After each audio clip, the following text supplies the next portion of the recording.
So I'm trying to repair my Akai s950. Disk drive seems to have failed, and this is the back of one of the boards. This is the board that's got all the electrical connections on it.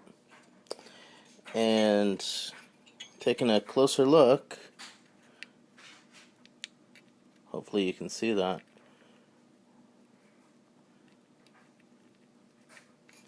So that's the connection for the floppy drive, the electrical connection.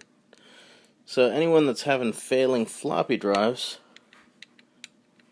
on their 900 or s950, take a look at that.